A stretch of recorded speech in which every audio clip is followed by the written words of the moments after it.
अवस्था के हो गए, ऐसी दिव्यता उनमें है। तो अब ये जो घटोत्कच हैं, ये हमारे भतीजे, ये सब प्रकार से ठीक हैं, अब विवाह के योग्य हैं, तो इनके विवाह का प्रबंध करना चाहिए। भगवान श्री कृष्ण से पूछा कि हे प्रभु, क्वा कलत्रम करोम्य हम, आप कृपा करके बताओ कि इसके लिए बहू कहाँ से खोजी जाए, क्योंकि मातृकुल की पवित्रता का विशेष ध्यान देना चाहिए। इसकी बहू कहाँ से आएगी, क्योंकि हे भगवान, त्रिलोकी में क्या है वो सब आपको सोचने की, ध्यान करने की आवश्यकता नहीं। आप सर्वगत सर्वरूप सर्वमय हैं, इसलिए आपकी सर्वज्ञता भी अचिंत्य है। आप जान सकते हैं कि हमारे इस घटोत्कच के लिए बहू कहाँ निश्चित की है आपने, आप कृपा करके बतावें। भगवान श्री कृष्ण मुस्कुराए और भगवान ने कहा, ये मूल ग्रंथ के आधार पर ही आपको सुना रहे हैं, कोई इधर उधर की मिलावटी चीज नहीं है, एकदम सही जो प्रामाणिक है उसको कहा जा रहा है। बोले, हे धर्मराज युधिष्ठिर, इन हिडिंबा नंदन की घटोत्कच की बहू वो तो प्राग ज्योतिषपुर में है। प्राग ज्योतिषपुर, जिसको वर्तमान समय में गुवाहाटी कहा जाता है, ये प्राग ज्योतिषपुर का ही क्षेत्र है। तो प्राग ज्योतिषपुर, वहाँ इसकी एक मुरदैत्य की कन्या, उस मुरदैत्य की कन्या से इसका विवाह होगा। वो मुरदैत्य की कन्या बहुत तपस्विनी है, परम सुंदरी है और परम पवित्रा है, पतिव्रता है, बड़ी वीरांगना है। भगवान श्री कृष्ण ने कहा कि जब हम उस भौमासुर का वध करने के लिए, युद्ध करने के लिए गए, और जब मैंने मुरदैत्य का वध कर दिया, तो मुरदैत्य का वध करने से ही भगवान का नाम मुरारी हुआ, मेरा नाम मुरारी पड़ा। बोलो मुरारी भगवान की। तो मुरदैत्य का वध जब मैंने कर दिया, तो मुरदैत्य की कन्या भगवती दुर्गा के द्वारा दिए हुए खड्ग को लेकर के मेरे सामने युद्ध के मैदान में आ गई। मेरे पिताजी को मारा है तो मुझसे लड़ाई लड़ो, मुझसे युद्ध करो। योद्धुम मामति वीर्यत्वा धोरा काम कटंकटा। मुरदैत्य की कन्या का नाम था काम कटंकटा। क्या नाम था? काम कटंकटा, ये नाम था उसका। वो महाराज खट्वांग लेकर के, खड्ग लेकर के आई, तब हम दिव्य बाणों से, शार्ंग धनुष से छूटे हुए बाणों से उसके साथ युद्ध करने लगे।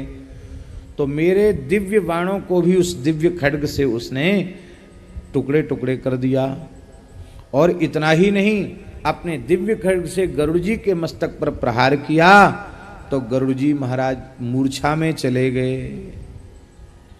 तब मैंने विचार किया कि ये काम कटंकटा कोई सामान्य नहीं है, विशिष्ट शक्ति लेकर अवतरित हुई है, इसके साथ खेलने से काम नहीं बनेगा। अब तो सुदर्शन चक्र का प्रयोग करना ही पड़ेगा। तो जैसे ही मैंने चक्र का स्मरण किया, चक्र मेरे घूमने लग गया। उसी समय श्री, वहां कौन सी माता है गुवाहाटी में? कामाख्या नाम लिखा है यहाँ। कामाख्याम नाम माम देवी पुरस्थित्वा वचो ब्रवीत। कामाख्या माता, भगवान कहते मेरे सामने प्रकट हो गई।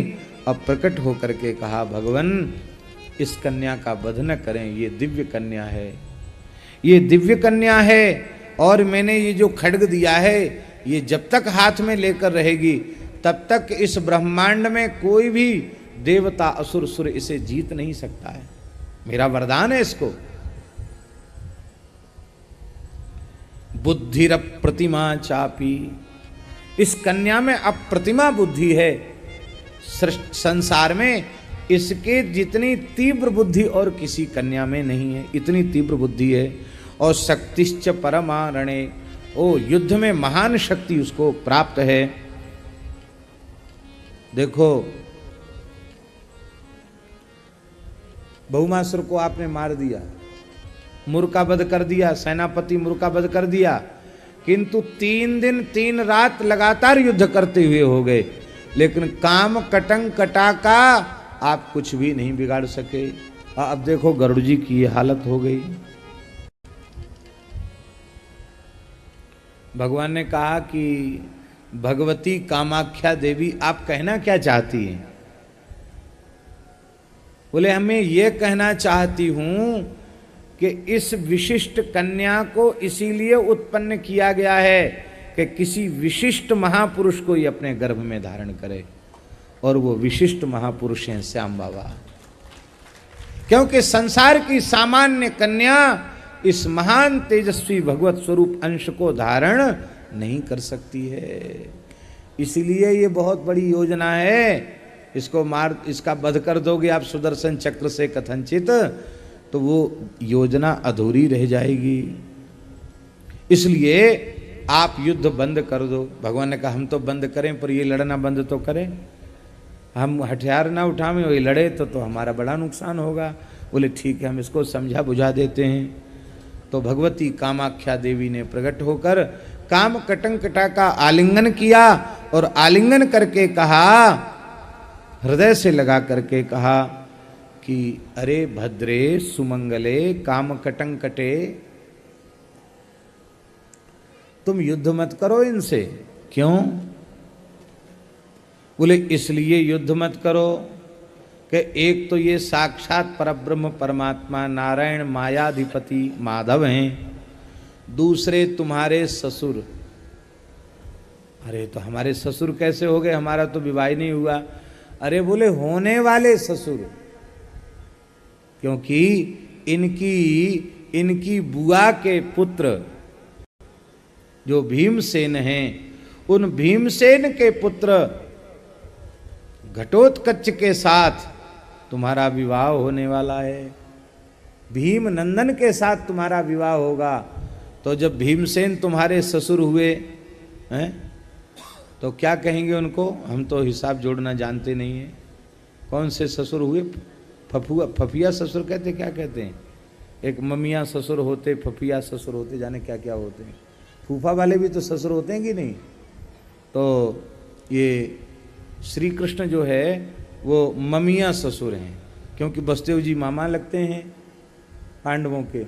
तो श्री कृष्ण वो ससुर लगे तुम्हारे। इसलिए तुम अब इनसे युद्ध मत करो, क्योंकि तस्मादेनम नमस्कृत्य भाविनम ससुरम शुभे, ये तुम्हारे होने वाले ससुर हैं, इसलिए इनको प्रणाम करो। इतना सुनते ही उस कन्या ने युद्ध बंद कर दिया और कहा कि ठीक है, मैं महात्मा भीमसेन की कुलवधू बनूंगी, इससे अधिक मेरा क्या सौभाग्य होगा। अब तो